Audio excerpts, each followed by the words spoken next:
Powered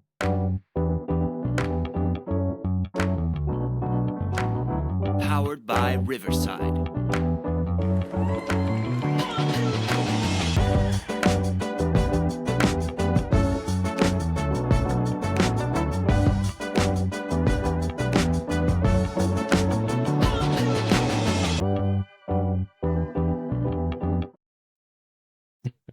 Hello and welcome back, everybody. I'm Bree, and this is Glenn, and this Hi, is the everyone. You Know What I Like Theater Theater. podcast.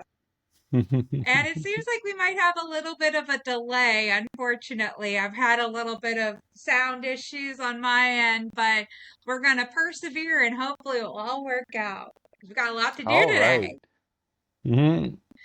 So All we have been in a bit of catch up because we have been pretty busy.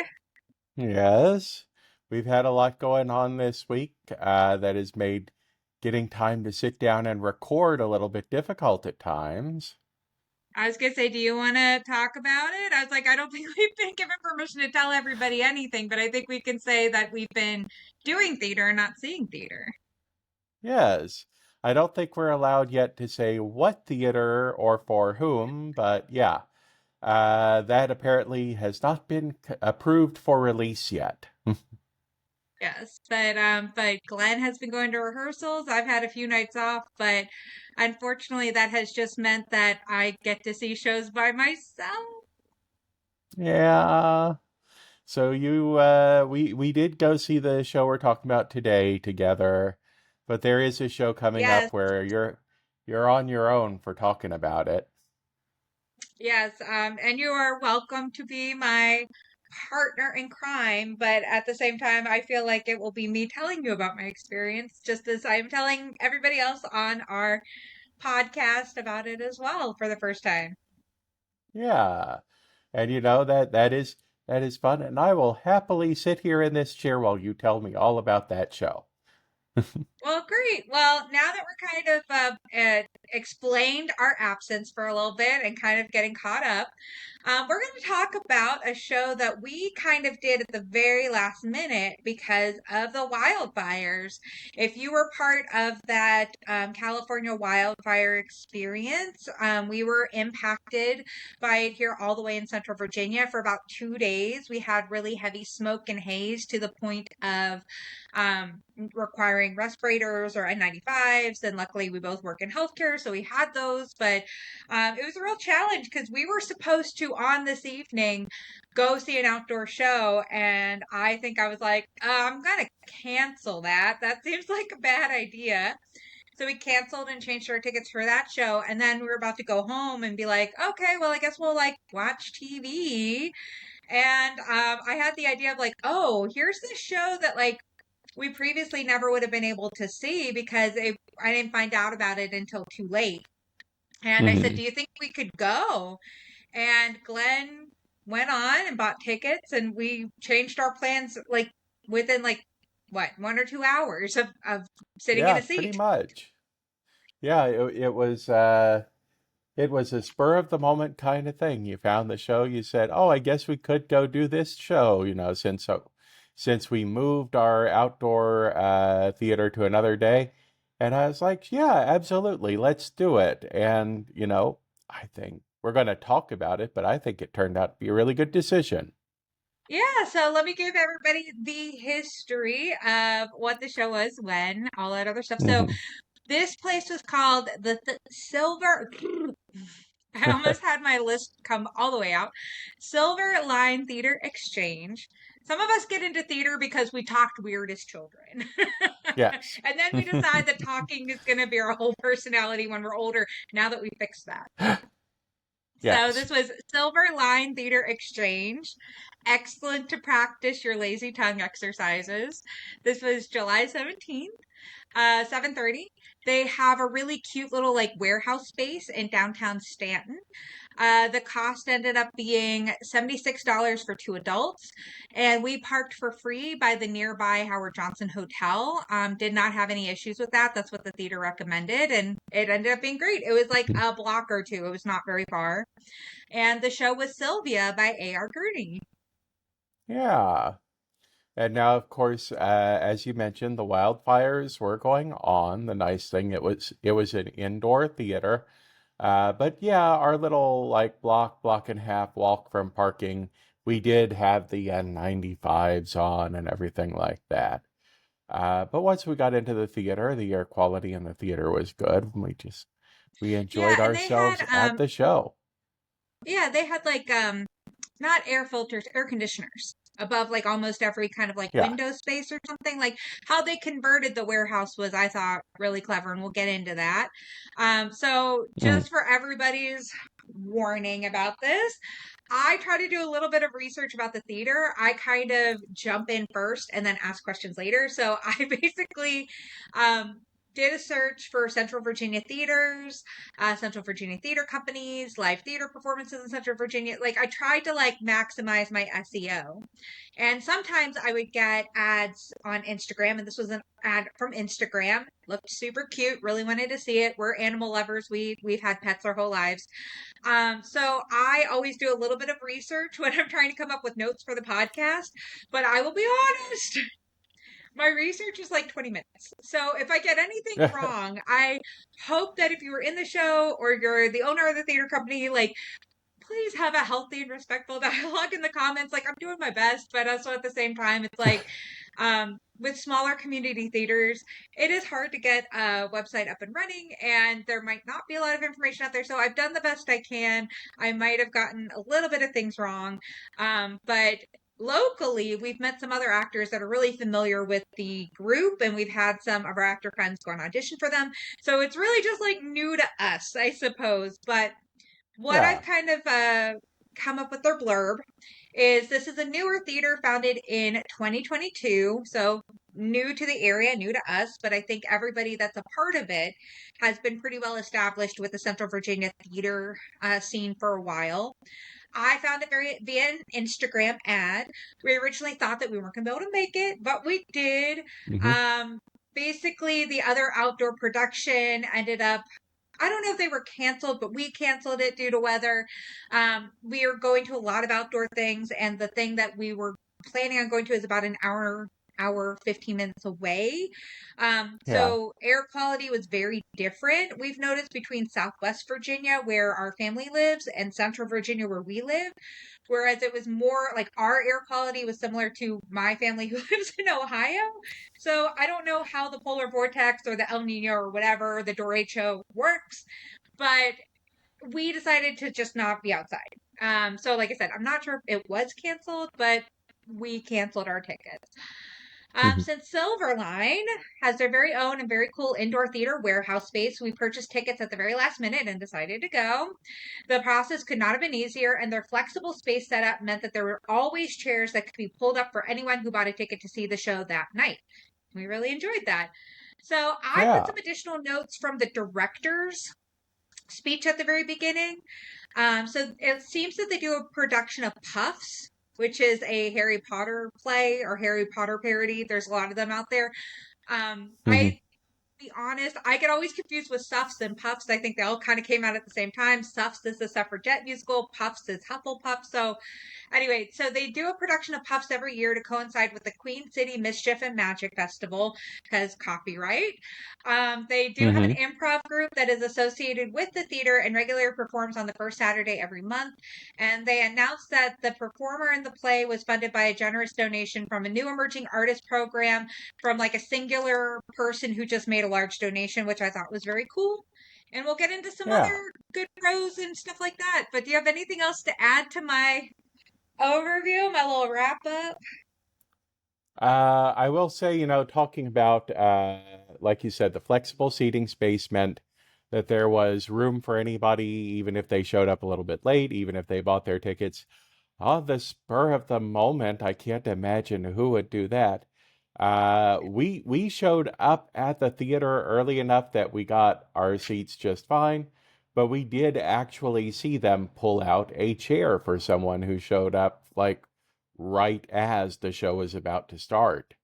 And gotta say, the people that we ran into there, who we spoke to as part of going into the theater, gave our tickets to and everything, could not have been nicer people. Just a phenomenal group of people there. Yeah, wholeheartedly agree. I think, this is one of my big pros. I'm gonna hopefully not reiterate it too much. Space was really cool. I think I was a bit Hmm. worried having never been here. I mean, I will be honest, my little bit of can we go, should we go, is I think I pick things like this is very informal. Like, I don't want anybody to feel like, and now here's your local theater challenge. We do have a local movie theater challenge, which maybe we'll talk about at the end.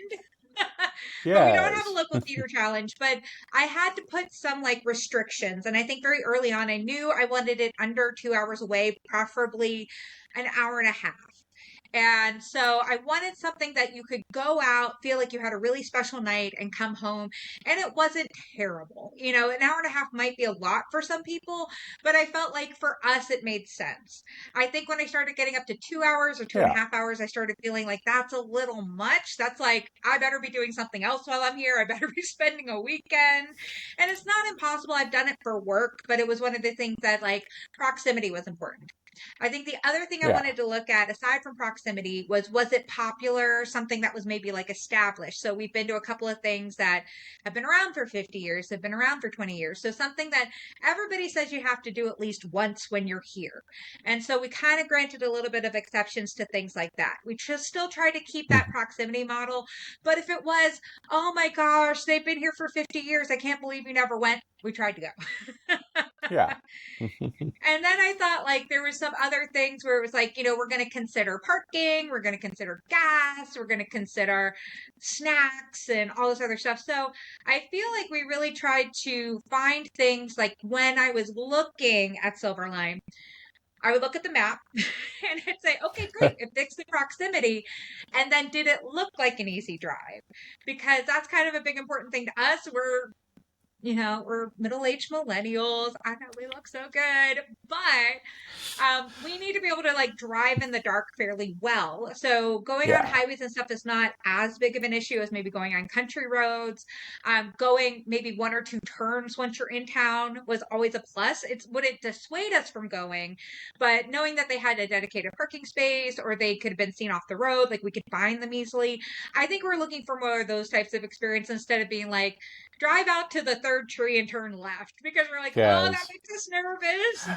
Sometimes in the South, you're like, is this a weird church or a cult or we become human sacrifices?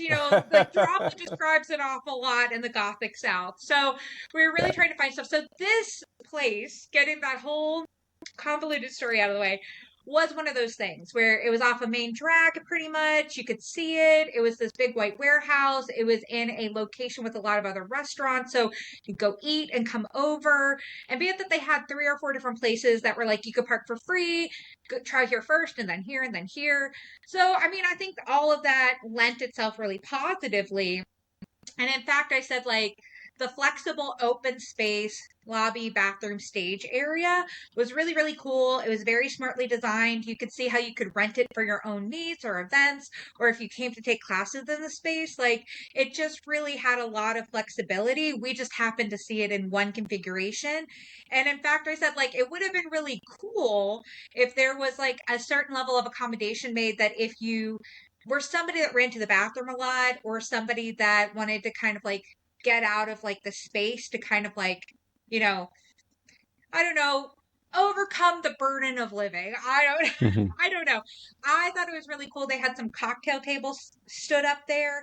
I guess maybe like if you had a small child or something, like nobody was really coming with a small child to this, but I thought it would have been cool if they could have left up the banquette seating and the cocktail tables and stuff like that. And you could have like maybe watched through the curtain from the lobby that seemed possible. I Yeah. don't think anybody participated in that. And there were actors that ran up and down the aisle. So maybe it might not have been possible. But it was one of those things that I was like, there seemed to be a lot of like potential flexibility there if needed, or if you requested accommodation, or if there was some sort of permitted adjustment, like they did with bringing in the chairs for somebody that's like, oh, we have three people. And all they did was take out a chair and say, great, now there's three people. Yeah. So yeah, I think that the flexibility of the space in particular really, really appealed to me. I come from an area where, well, for starters, you don't have a massive amount of theater in general, but you do see a lot of, we turned this storefront into a theater, we turned this warehouse into a theater, and this space is like you talked about, it's new enough and everything that you can see kind of like how the conversion is done. We really liked the flexible seating, which also meant the seats were very comfortable seats.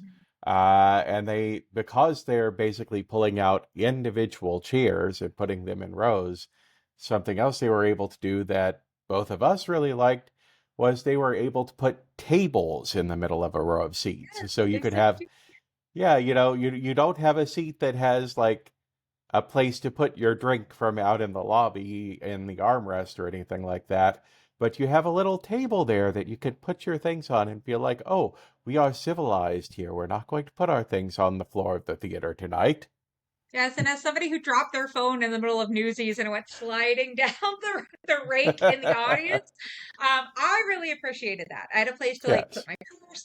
Like, and I of course was like willing to move it because we're sharing it with our neighbors. But like that was just so, it was such a nice touch. The chairs were also newer because it's a newer theater, and we saw like our little dedications, and that was very cute. Yeah. But I liked that they did not adhere to the tyranny of what an audience space was supposed to be. It definitely felt like they had the comfort of the audience in mind. And I have a really good friend, Carrie Miller, who got her PhD at Ohio State in theater, and she talked a lot about theater being a beacon of hospitality. Like, if you are Mhm. going to make sure that you're putting on a show, you have to welcome the community. And in fact, like, I went to her thesis where it was a clowning thesis on Anton Chekhov, and they came around with water. They're like, would everybody like water? The cast came up, are you comfortable, like blankets. And so it was really trying to make people feel welcome and have a sense of ownership in the space. And I think just with that little table from Home Goods or wherever they got it was just so clever and creative and just warranted. And I don't think they lost a lot of space, because obviously they still Nope. had space to put out more chairs, but having that flexibility, we saw the people in front of us saying like, okay, we're going to put the chairs this way, we're going to do the tables this way, blah, blah, blah, blah, blah, whatever. I like that a lot. I had that there as well. And I'm gonna throw this out as I'm not saying this is what they did, or that this is a consideration of what they did. I am saying, however, that it is a very smart move for anybody who's considering doing it, which is that when you have a theater with a lot of pre-installed seating, if you don't sell a lot of tickets, you have a lot of empty seats. And that communicates something to the audience when they come in and they look around and they're like, oh, there's not a lot of people here for a show. When your seats are flexible and you can put out as many seats as you sold tickets for, that takes away a lot of the impression of, oh, there are empty seats, and allows you to look around and be like, oh, this is a nice, cozy theater space. And like I say, I don't think that that was a consideration on their part when they did that, but just sitting there as someone who has performed to theaters with a lot of installed seats, and we have like three people sitting up there, two people sitting down there. It was something that didn't get lost on me, that I'm like, oh wow, this theater space always has a full house whenever they want it. Yeah, it was really cozy, but not being oppressive. I will be honest though, it's like I put my purse under my seat, and I was like, oh, I better turn off my phone. And like, we were close enough to the people in front of us that somebody had to comment about that. Well, you shouldn't even have a phone. Well, anyway, we'll get to that later. Yes. But like it felt intimate. It felt fine. Like, I mean, like, you want to be part of the community. I thought it was really cute. I thought it was funny. Like, it just kind of showed like it was a generational thing, because that was also the other thing is we came on a night where I felt it was a lot of older people. I didn't Hmm. see a lot of younger people. I think a lot of younger people could come or would come, but because like we picked a middle of the week night, I don't think there was a lot of people like us who made the conscious decision. I'm going to get up at 5:30, go to work, and drive 45 minutes to go see a play, but we did. So we kind Yeah. of came on a night where it was, I would say, our age and older. There was not a lot of Yes. younger people. Although there was a few. Like there was a guy that came late that I thought was maybe younger than us. Hmm. But yeah, it was for that night at the theater. Yeah, it was a bit of an older crowd. It looked like. Yeah. Which like I didn't mind. It was fine. I was like, I Yeah. I don't think I really judge by who else is in the room. Like I just go to things because I want to see them. All right. Next thing that I have as a pro is they had partnership to find animals homes. I love that they had a Yes. local philanthropic bent. I thought it was so smart when you pick a season to decide, are you going to partner with other aspects of your community? I'm going to let you tell the story about their partnership because I know that was also something you loved. But literally, the first thing that I saw was you check in, they give you your programs, and we each got a program, which was also really Hmm. nice. And then the next thing you saw was, hey, we're partnered with the local ASPCA. So, like, I took my picture of the programs right in front of that. I'm like, and they're feeding doggies. Yay. Yeah. So that made me really, really happy to not only invest in a small theater company, make sure that they can keep doing work, but also highlight the good works of other people in their community as well. Yeah, so they had a board as we were entering where they had, not just information about like what the ASPCA does and how your money will help them out and things like that, but they also had like a board of animals currently available for adoption. So they had, I think I saw cats and dogs both up there. So if you decided to go see Sylvia, which is a play about a dog, and you are a cat person, you could adopt a cat while you were there. Yeah, it was like the Uh, pasta cats because next door they had an Italian restaurant, yes, and so all the cats were like fusilli and ravioli. yes, they all had pasta themed names.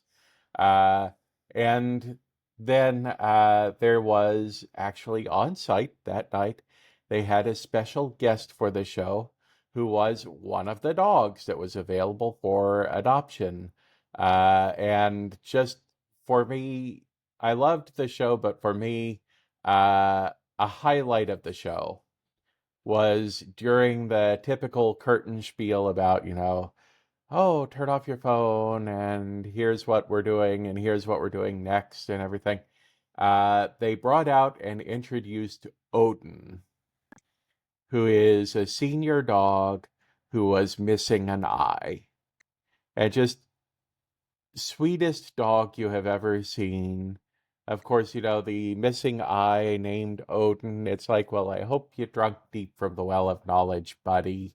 And just when I say sweetest dog ever, if anybody's ever been around a one-eyed dog or something like that, you learn really quickly not to approach them from that eye, from that missing eye, because you'll surprise them. And the host that night, who was doing all of the introductions for the play, stood up there on the dog's blind side doing the entire spiel about please consider adopting these animals. Odin is here and Odin is up for adoption, and pulled out a treat to give to Odin. And Odin did not react surprised or anything, was just like, oh, cool, there's a treat here. Oh, hi, guy, you were standing next to me all this time. Okay, sure, I'll take a treat. And on his way out of the theater, Odin was like pulling his handler over to people in the audience to be like, hi, are you interested in a dog? How about you? Are you interested in a dog? Just an incredibly friendly creature, and just was a delight to see that before the show. I And know when if we didn't we, have two cats at home, we would have been like, yeah, you can come home with us. yeah, and when we left the theater at the end of the show as well, Odin was still out there, had like a couple of people were sitting there petting Odin, and it was really nice to see that that element of connection to the community. Yeah. Yeah, I thought it was fantastic as well. And like the group in front of us said, like, oh, he knows how to work a room. We're like, yeah, it was real cute. I like that Yep. a lot.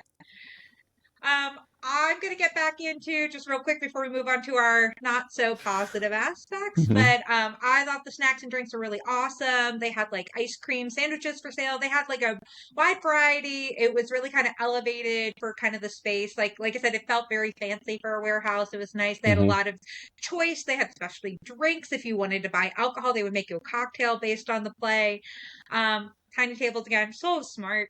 We Yeah. bought candy and a drink for $11. It was a can of Coke and fancy candy, a little thing of English Yes. toffees. Unfortunately, we thought they were gluten free, but they weren't, so I had to eat all of them. And again, I Yes. said like the chairs were super duper comfy. So just like the space and the technical elements, like it just really made you feel comfortable and well taken care of. And I think that was kind of our only sad things as we opened up the candy and I was like, oh, Glenn, you can't have any. Yeah. And to be clear, when I bought it, Bree was intending not to eat any of the candy. It was candy for me. And then I was like, oh, and I opened it up and I'm like, wait a second, let me take a look at the ingredients. And there's wheat in the ingredients. So, well, honey, you're going to have to eat these now. I And that's know. the thing. It's like I don't think anybody does any of this on purpose, No. so it's like it's not that we are when we complain about that, I feel like it's not like we're saying like, ah, they should have. Like we looked No, at that's it, we thought when we 100% bought on it that me. 100% like it was gluten free. And then I think when we like double checked, we're like, oh no, but it went to a good home, my belly. Yes. And that is 100% my bad that I wound up with, candy that had gluten in it because I could have stopped and checked the wrapper a lot more thoroughly before I bought it. It was out there on the counter. It wasn't like it was in a glass case or anything like that. It was in a little basket with a little tag on it that said fancy candy in It was so quotes. tempting. Yes. So I was like, "Ooh, fancy candy. Yes, I will take fancy candy." And then I sit down and I'm like, "Oh, ah, Yeah. foiled But again." we could put it on our little table. So Yes. it's cool. All right, so the very last positive I have, and then we'll get to our second half. Mhm. My favorite thing was I thought Sylvia was fantastic. I said the actors were really good, but Sylvia was, of course, my favorite. And I'm just gonna echo what Glenn said at the beginning: his volunteers are so nice. And in fact, I'm gonna Mhm. share like a little story as we were driving home. I had in my brain, I was going to say, well, Sylvia, the actor, was my favorite in the piece. And instead I just said, Sylvia's my favorite. And Glenn was like, well, I'm really surprised because I thought you would have liked Be More Chill. And I was like, well, I did like Be More Chill. I thought I said the character. But, like we liked the play. But I feel like, I mentioned in the Be More Chill episode, I'm just such a huge Joey Cottis fan. I've been following that show since like 2018. So I was like, yeah, like I like musicals. I like Be More Chill. But I wanted to try to highlight, like, I thought the Sylvia actress was such a standout and a highlight, and they were really Mhm. smart in casting her, using her for the marketing materials. So, I mean, it's just one of these things that's just like, I thought it was a funny miscommunication that Glenn Yes. was thinking broadly in terms of all the shows that we've seen, and I was thinking very narrowly, like, out of the four, my favorite was this lady. Yeah, and it was that's the hazard when you name the show after one of the characters is that it's like Sylvia was my favorite. Really? I don't know who's on second. Who's on first? Wait a minute. How did we get here? Yes.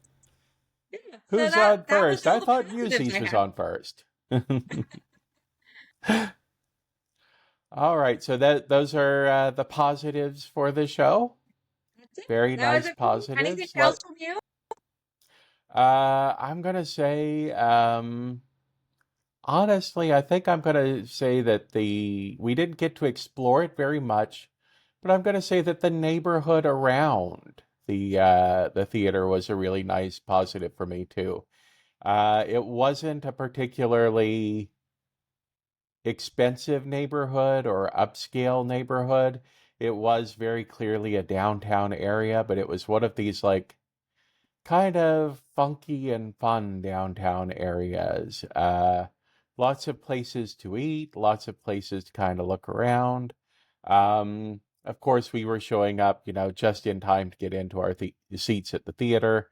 So, like I said, we didn't get a lot of chance to explore, but I think I have not had much experience of Staunton as a town, and it definitely made me more eager to go back to Staunton and do other things. So, Yeah, we drove past the park system areas a lot, and I said when my sister and her kids come, I was like, I would take them there. Apparently, they had like fishing ponds and little trains. So I mean, like I think that we were really, they do the was it the magic and mischief?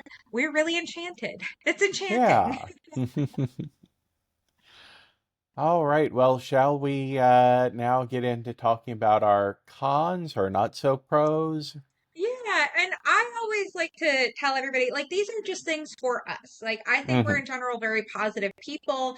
Anybody that gets up and creates a theater company or performs, like, we're not here to tear people down or say things are bad. We're just here to say, like, in our experience, we would have liked it this had gone better. So we try to be like, I call it a con, but it's really maybe a critique. I don't know how to be gentle with it. So it's just like, meh, this if this was different, it would have been nice. But overall, like, I hope people understand we had a really positive experience. We're looking forward to going back. Yeah, absolutely. All right. So my first one, and this was at Hmm. the very, very beginning. So because the lobby and the acting space, the performance space and seating area is just separated by curtains, I Hmm. think somebody came late or I don't know what happened, but it was very, very hard to hear in the beginning. Like I have one good ear, which is this one, and that's what was facing it. And so the actors on stage were doing their very, very best and they were performing and they were enunciating and projecting. And I just heard, something over here. There's some commotion. There's people who like would not stop talking. And I couldn't tell because I'm like focusing on the actors, trying to like read their lips and watch them perform. And I didn't know what happened, but there was enough commotion that like I missed a lot in the very Hmm. beginning. And so I said, yeah, that was hard to hear in the beginning. It was kind of hard. And because, I'm hearing disabled, but I don't often ask for accommodations because normally actors are mic'd, actors are loud. Like, there's like, um, acoustics in place that you can hear them, right? So I Yeah. don't typically do that. So there was probably accommodations offered if I would have asked. I don't think that many older folks would go to this theater if there wasn't accommodations being offered. But I like to just say I did not ask. I did not anticipate it was going to be a problem, but there was like a section at the beginning that was hard to hear from me. And then also there was like this weird thing too, where it's like when we went to live arts, they made this big speech of like, hey, don't harass people if they're on their phone. Like we've asked people to put away their phone, but if somebody has it, it's probably because they have a transcription app or they have their hearing accommodation made. And, they were pretty adamant at this place, like, it's really important we're in this space together. We do not want to see any phones. And I'm like, well, I Yeah. get it, and it wasn't necessarily like a big negative, but I felt like it was a little bit of ableist language where it's like I 100% agree. Put down your phone, don't scroll on Instagram, don't call your mother. Like, you could do all that when the show's over, but it just felt like it was so it could have been changed with such little language that I think I Hmm. would have felt better about it. But like, I mean, I remember turning to you in intermission. I was like, was I wrong to feel like that was a bit ableist to be like, yeah, put your phone away? But it's like they're trying to develop a culture of being present in the moment. I totally get it, but it was still one of these things that I was like, after having the hearing issue and then all that other stuff, I was like, Hmm. I don't know. It just made me feel a little like I don't want to say like unwelcome, but it seemed a bit the best way I could put it, it seemed a bit ableist. And I don't think that was the way Yeah. anybody intended it. But I always say it's like, but I'm a human being. I'm going to feel things how I feel. It would not dissuade me from going back to another play. I don't think anybody was like discriminatory on purpose, like, get out of here, deaf ear. No, no. Nothing really negative happened, but it's still like there were little things that could have been improved that I think would have been just a little bit more of a positive experience. The cherry on top of the sundae.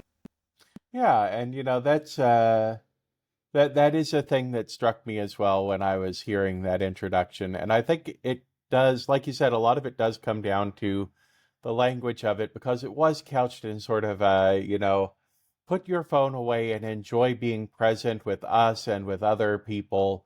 And I feel like, just to be clear here, I am not a fan of the idea of, oh, have your phone out in the middle of a play. It's like, yeah, don't pay attention to social media for a while. Don't pay attention to your emails coming in. But just focus on the play.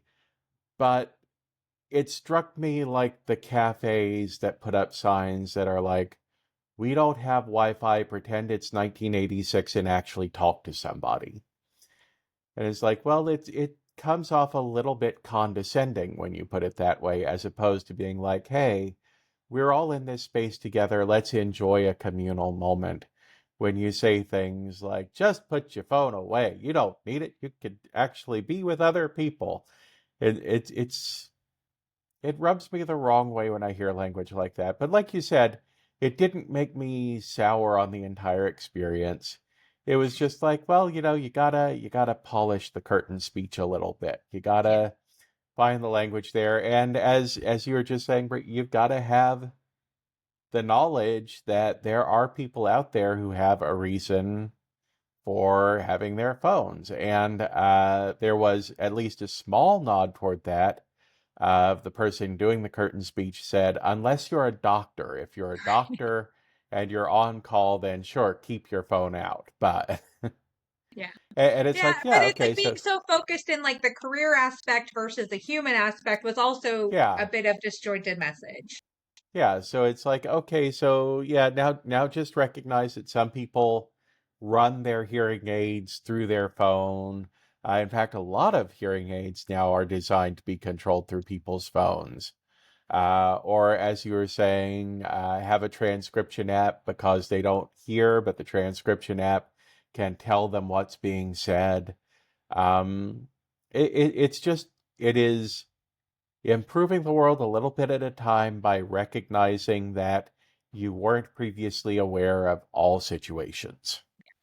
Yeah, like I feel like I have had this experience before where it's like I went to go work in a diabetic clinic, and of course I was like, oh, now we're going to talk about diabetics, and people are like, we would like you to say people with diabetes, and I was like, oh Yes. no, I feel so bad. But you kind of were like, well, of course, like it's just that person-centered language, and that's all something we learn, and it's not a bad thing to be told like, hey, you could do better with your word choice, with your language, and it happens to all of us. And I think the important thing is like you feel bad about it and you learn from it. And I think we had this conversation this weekend where it's like I would never tell people don't feel a feeling. Like absolutely feel a Yeah. feeling of like, oh, this is awkward and icky and I feel bad about myself. But like that's kind of the nice thing is like you have the ability to change yourself. If you want to, you can do that. And so I think Hmm. like we're all very hyper conscientious of this stuff. So I think it's something that would we would raise our antennas about that the average person would be perfectly fine with. And like I said, we felt very included. We felt very welcomed. We still really liked it. It was just one of these things where like it would be kind of cool if they made this little change too. Yeah, absolutely. All right. So was that our list of cons? Because that was a short list. I do have a couple more. I feel like you All were right so then. easygoing, and I'm like, I'm picky. So, but I don't think that they're necessarily cons. I think that was like the big one about the experience in the space. I think there was just some other Mhm. things that I had thoughts about, and I'm just gonna kind of like mention it. And so I feel like I should maybe say like we have pros and we have complications, right? Yes. So Pros and my next complications. one I like was that. right, right. Yeah. Pros and comps. I don't know. Pros We'll and figure it out. cons. We'll get some good terms here. So Yes. I came away from the play like I had never seen the play in full. I knew it from drama school. I knew that we were doing scenes in my acting one. So I knew a lot about A.R. Gurney. I knew it from high school, like I did forensics where you would get a scene and you'd have partners. So, I mean, I was familiar with Sylvia. I just never saw it the whole way through. And that was like a different experience from you. You have seen the play whole way through many times. Hmm. So I think this was the first time like I saw all the scenes put together in order and, we're kind of going through it. But like my comment in this section was the play was very dated, but I felt that the direction and the actors adapted it really well into a satirical theater piece. I think if they would have played it very straight, I don't think we would have enjoyed it as much, but they did some very nuanced character work and some performance work that I think really turned it around. But I also put in here like new playwrights, consider this your invitation to write a new pet play piece, um in whatever version you take that to mean. I just would love to see something a little bit more modern in the future. I think Sylvia certainly holds a place in the theater pantheon, but as like I'd like to see something more updated in the future. I don't know what's out there. That might be a little bit of a blind side on my part. I should get back into reading some more modern plays, but I'd love a modern take on being a pet owner, having this type of like universal experience. Cause I think there were some like really lovely moments. And in fact, like I remember there was a speech at the end where, and when everybody gets their voter card, they should get a dog. And I was like, yeah, like this is a universal experience. It's a universal American experience. I think a lot of people would say dogs in American culture might be right up there with apple pie and loving your mom and all the other stuff. So it's just one of these things that it's like, I was expecting a lot more out loud laughter, a little bit more of a feel good. And I think I just kind of sat there and I'm like, hmm. Yeah. And Well, that's not the fault of anybody. I think it was an mhm. excellent choice. And like I said, I think the actors really pulled it out for me. But there were still some things where it's like, oh, yes, this is set in the 80s. So this is a very different experience from the life that we're living. But I think because it was looked at as this is a satirical period piece, aren't these people's lives funny? Isn't this funny how people can think this way and feel this way? I think that that's what really kind of changed it to me as like more of a positive, but still kind of like at the same time, I was like, oh, but I'd really love to see what somebody can do with a new piece in a similar style now. Yeah, and the thing about Sylvia, in all honesty, Sylvia is a very cute play. When we say it's dated, there's a dated element to it that is just that society has changed so much from the time that it was written in. And I, as a playwright, I love A.R. Gurney. We've talked a lot previously on this show about people being willing to take big swings and get weird. And A.R. Gurney is definitely a playwright who is willing to get weird with his humor, which was always a phenomenal thing to see. At the same time, there is an element of you watch his plays and you cannot escape the whole upper middle class to upper class white Anglo-Saxon Protestantness of it all.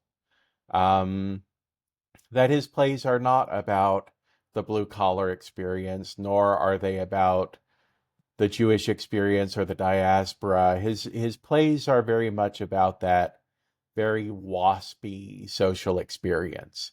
And in the case of Sylvia, very much a 1980s waspy experience. And one of the things that we discussed is on our way home was we discussed that there's a character in the play. The cast typically has four people in it. So there's the actress who plays Sylvia. There's the couple that Sylvia is adopted by. And then there's usually one other actor who plays three different roles. And it's the three different roles that are played by that actor are one male role, one female role, and one non-binary role, which I don't know how familiar A.R. Gurney would have been at the time with the terminology non-binary. It was the 80s, and like I said, Gurney inhabited a sort of waspy world.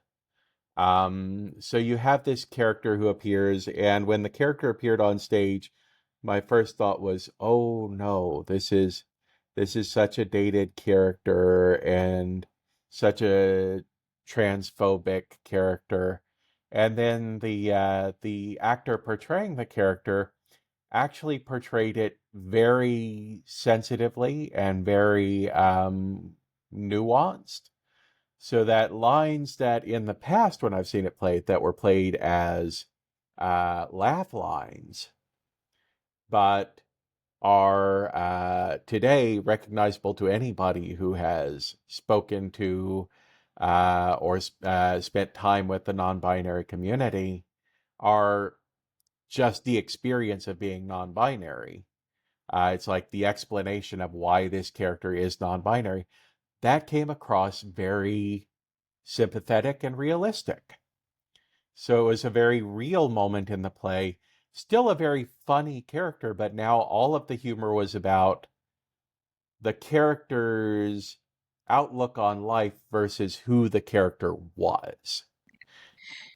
Yeah, I would agree with that. And I think it also kind of turned Greg and Kate, the human characters, their Mm-hmm. perception that this is such a tragedy into like, look at these guys. Like, I think Yeah. they kind of allowed the audience to be in on the joke, where I feel like in the past, it definitely was like, well, isn't this sad? A marriage in trouble. And if a little dog can break it up. And I think that, people might have been playing it very, very true. And I said it, I don't think that anybody was playing things that were false, but I do think that it was a bit like, guys, there are like bigger, like it's, kid, Yeah. there are people dying, right? Yes. So I feel like the actors did a great job at that, where it's like they really, really played these characters, but because of the direction, we were able to see like, yeah, these guys are a little wacky. Like this is Mm-hmm. wacky hijinks, and like they're a bit silly, but everything's fine. So I Yeah. felt like that was kind of the whole thing, where it's like, I'd like to see more in the show, and maybe like somebody else do the next thing aside from Sylvia. But I thought they did a great job for what it was and how they portrayed it, and what the work the actors and the director did with it. Mm-hmm. Absolutely. Yeah. All right, All two more right. things and then we're done. Okay. Okay. Okay. In the middle of the play, I got really hot. Nobody else did, but I got really hot. So I said, I'm middle aged, and so it's a me skill issue. But I got really, really hot, and there was like nothing I could do about it. And I was like looking around, I looked at all those ACs, and they all said 72, and I'm like, dang it.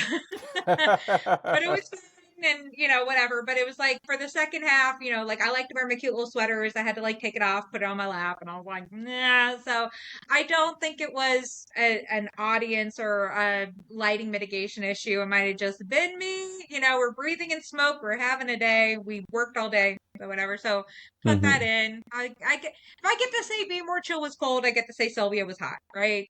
Yes. And then my very last one will be really brief, is similar to our experience in Come From Away. There was not a lot of places to clap. Like there were some Oh yeah. transition moments, but they were all singers. They had singing moments. So I think when I heard music, I was like, I don't know, should I wait for them to sing? I don't know. So I think that you made a really good comment on the way home, and I wanted to just like leave space here for it. So I Sure. said, like, you commented on a theatrical versus cinematic directing styles that we've seen in a Mm-hmm. lot of modern plays. And like overall, again, we're going to say the pace was overall a positive thing, because it was an under 2 hour play with intermission, but it was still one of these things where it's like, I want to give the actors energy. And I think in that speech where it's like, and every American should have a dog, I was waiting for and then we all get the clap, yeah, and they just kept going. And I'm like, oh, well, okay. Yeah. Well, and I do feel like it is an increasing change in style that I've seen in shows. That, look, theater theater is an ancient art form, but theater changes constantly. And things that previously would never have been considered for the stage become standard on the stage. And I do think because we have a lot of people's first experience and most common experience these days is television and film, that we're seeing a lot more cinematic direction on the stage. And when I say cinematic direction, of course, I don't mean, oh, different camera angles and things like that. You can't do that. They're on stage. The people are the people, and the view you have of them is the view you have of them. But you see it in the pacing and in the way that it is played. Because you can look back and you can say, look, there was American theater kind of started with melodrama. Then melodrama gave way to theatrical realism, but theatrical realism was still pulling people from a live performance tradition. It was still being directed and produced by people who were used to live performance. So there was still leave space for the audience to laugh, leave space for the audience to clap. And then the farther we've gotten removed from your entertainment is live entertainment, so the farther we've gotten away from things like vaudeville and going to see a concert and things like that, and the experience has become more, here is what you see on the screen, the less we've seen people recognizing that, oh, you can get the audience worked into this. And instead it becomes about, let's keep this moving, let's keep this flowing. It's got to move like a movie. Yeah, and I do think that they're trying to be very conscientious of like, there's an older audience, let them drive home at 9 instead of 10. So, like I Yeah. said, I think that there's more things at play here in these directing styles, which is very considerate to the audience. So the stuff that we liked about audience hospitality, but still, I think, like I said, not to keep comparing this to Be More Chill, but there was a moment, and I hope this isn't a spoiler for people who Be More Chill, where Jeremy's dad comes out and he's like, it's time to put on pants. And then they leave a nice big thing to be like, you did it! You changed Yes. and then the audience goes crazy. And so I was like, I just want a little bit more of those moments. I want to like be able to tell the actor that I root for his character, that this was a great Yeah. line, that hooray. So I was like, I know it's a bit of a cheesy and like you said, a more theatrical directing style, but it's like I love musical theater. I love those moments where you're like, oh no, you're gonna want to hold because people are gonna laugh. Like people are gonna like this. Let the Yeah. people like you. Yeah.